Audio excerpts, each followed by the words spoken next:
আসসালামু আলাইকুম। ধরুন আজকে সকালে উঠে আপনি পত্রিকায় দেখলেন তেলের দাম 20% কমে গেছে। সাথে সাথে আপনার মাথায় কি আসবে? তাহলে কি পেট্রোল ডিজেলের দাম কমবে, জিনিসপত্রের আমদানি খরচ কমবে, বাজারে জিনিসপত্রের দাম কমবে, নাকি শুধু ধনীরা এটা থেকে তাদের বাড়তি সুযোগ সুবিধাটুকু আদায় করে নেবে? আজকের ভিডিওতে আমরা পুরো বিষয়টি শুধু আবেগ নয় বরঞ্চ ডেটা দিয়ে অ্যানালাইসিস করে সম্পূর্ণ বিষয়টি বিস্তারিত ডিসকাশন করব।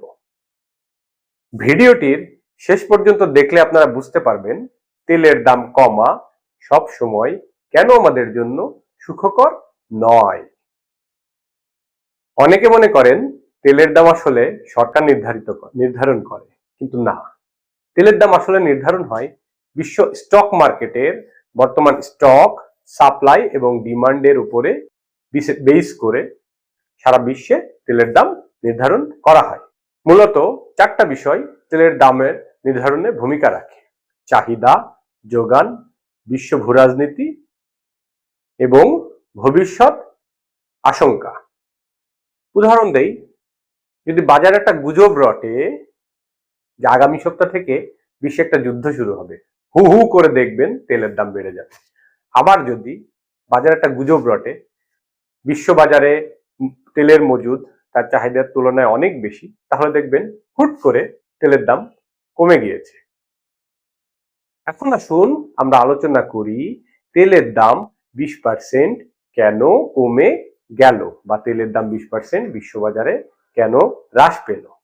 বিশ্ব অর্থনীতি এখন 3 ভাগে বিভক্ত, যেমন ইউরোপ মন্দার কবলে, চীন শিল্প উৎপাদন আগের মতোই, অর্থাৎ শিল্প উৎপাদনে কোনো গতি বা প্রবৃদ্ধি নেই, এবং আমেরিকায় সুদের হার অনেক বেশি বেড়ে গিয়েছে। এর ফলাফলে কি হচ্ছে? ফলাফলে গাড়ির বিক্রি, উৎপাদন এবং ব্যবহার কমে গিয়েছে। বিশ্বব্যাপী বৈশ্বিক ভ্রমণ, যেটা আমরা এয়ারলাইন্সে ভ্রমণ করে থাকি, সেই এয়ারলাইন্সের ট্রাভেলটা কমে গিয়েছে। এর পাশাপাশি শিল্প কারখানায় তেলের ব্যবহার কমে গিয়েছে, যার কারণে তেলের চাহিদা কমে গেছে। বিশ্ববাজারে সবসময় প্রচলিত যে শব্দটা স্লো ডাউন, বর্তমানে বিশ্বের অয়েল মার্কেটে এই স্লো ডাউন চলছে, যার কারণে তেলের দাম 20% কমে গেছে। আপনারা অনেকেই জানেন না বিশ্বের সবচেয়ে বড় তেল উৎপাদনকারী দেশ কোনটা। বিশ্বের সবচেয়ে বড় তেল উৎপাদনকারী দেশ হলো যুক্তরাষ্ট্র, এবং যুক্তরাষ্ট্রের সবচেয়ে বড় তেল উৎপাদনকারী সংস্থা শেল তাদের উৎপাদন বাড়িয়েছে, তাদের রপ্তানি কমিয়েছে, এবং যুক্তরাষ্ট্রে বিভিন্ন কারণে তেলের ব্যবহার কমে গিয়েছে, যার কারণে বিশ্ববাজারে এটার প্রতিক্রিয়া পড়েছে, এবং প্রতিক্রিয়া পড়ার কারণে বিশ্ববাজারে তেলের দাম প্রায় 20% হ্রাস পেয়েছে। এর অর্থ হলো তারা আগে যতটুকু তেল কিনতো তার অধিকাংশ তেল এখন পড়ে আছে বা অব্যবহৃত রয়ে গেছে, যার কারণে নতুন করে তেল কেনার প্রয়োজন নাই। এই কারণে বিশ্ববাজারে তেলের দাম কমে গিয়েছে। তেলের দাম কমার আরেকটা কারণ হলো ওপেক। একটা সময় তেল উৎপাদন বলতে আমরা শুধু ওপেকই বুঝতাম, কিন্তু এখন কি হয়েছে, আরব দেশগুলো তাদের মতো করে তেল উৎপাদন করে এবং রপ্তানি করে, রাশিয়া তাদের মতো করে নিজস্ব বাজার তৈরি করে নিয়েছে, তেল উৎপাদন করে রপ্তানি করছে, এবং আফ্রিকান দেশগুলো তাদের মতো নিজস্ব আলাদা তেল উৎপাদন করে এবং রপ্তানি করে। অর্থাৎ বিশ্ব তেল রপ্তানিতে ওপেকের চাহিদা বা ওপেকের যে একটা একক কর্তৃত্ব ছিল, সেই কর্তৃত্বটা বিগত বছরগুলোতে হ্রাস পেয়েছে, যার কারণে তেলের দাম আগের চেয়ে অনেক কমে গেছে। পাশাপাশি আরেকটা যে বিষয় হলো, বিশ্বে কয়েকটা যুদ্ধ চলছে, কিন্তু সে তুলনায় তেলের চাহিদা নাই, কারণ মানুষের ব্যবহার সীমিত হয়ে এসছে।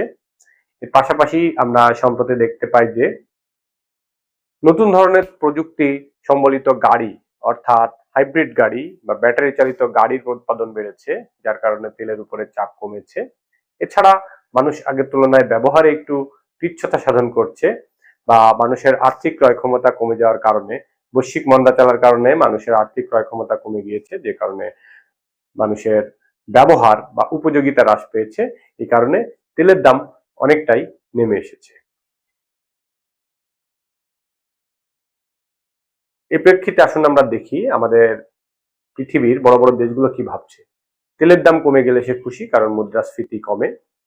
চীন তার শিল্প উৎপাদনে একটা স্থিতি অবস্থা বজায় আসে, এজন্য চীন কম দামে তেল কিনে স্টক করছে।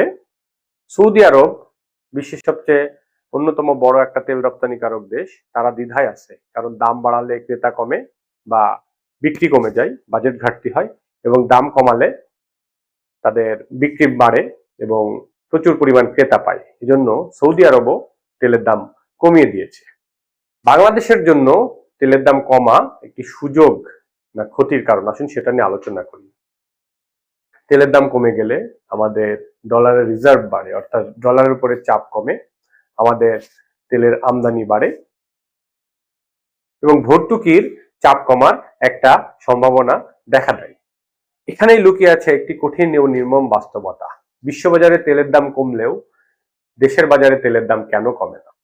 আমরা যদি 2022-23 অর্থ বছরের দিকে দেখি, এই বছরে তেলের দাম বিশ্বব্যাপী সবচেয়ে বেশি থাকা সত্ত্বেও দেশের বাজারে তেলের দাম খুব সামান্যই বেড়েছিল। তার কারণ সরকারকে এই খাতে প্রচুর ভর্তুকি দিতে হয়েছিল। বর্তমানে সরকার সেই ভর্তুকিগুলো রিকভার করছে, অর্থাৎ তেলের দাম বিশ্ববাজারে কমলেও সরকার আগের দামে তেল বিক্রি করে তারা যে ভর্তুকিটা দিয়েছিল সেই ঘাটতিটা তারা পূরণ করার চেষ্টা করছে। সবশেষে আমরা দেখতে পাই তেলের দাম কমলে বাংলাদেশের কি হয়।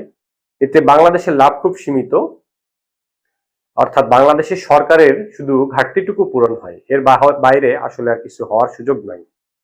তেলের দাম কমা মানেই সবসময় সুখবর নয়, এটা বৈশ্বিক বাজারে বা বৈশ্বিক অয়েল মার্কেটের একটা দুর্বলতার ইঙ্গিত বটে।